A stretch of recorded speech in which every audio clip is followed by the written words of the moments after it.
তো গাইস দেখতে পাচ্ছ একটা অসাধারণ সিনের মধ্যে এটা হচ্ছে, দুধটা খাচ্ছে দেখতে পাচ্ছ গাইস দুধ খাচ্ছে।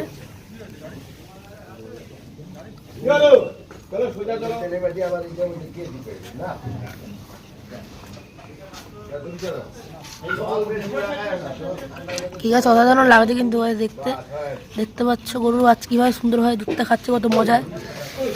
একটু তুলবো।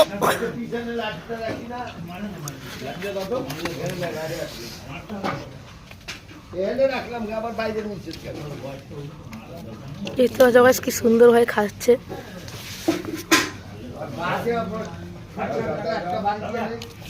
ওখানে একটু ব্যাকগ্রাউন্ডে একটু সাউন্ড আসতে পারে, কারণ দুধ তো আরো গরুর দোয়াচ্ছে ওখানে। তো এই গরুটার দোয়ানো হয়ে গেছে, তো এই গরুটার বাচ্চাটা এই গরুটা দুধ খাচ্ছে। তো ব্যাস চলো, একটু শর্ট ভিডিওর মাধ্যমে তোমাদেরকে আমি দেখালাম একটা সুন্দর ক্লিপ। তো চলো টাটা।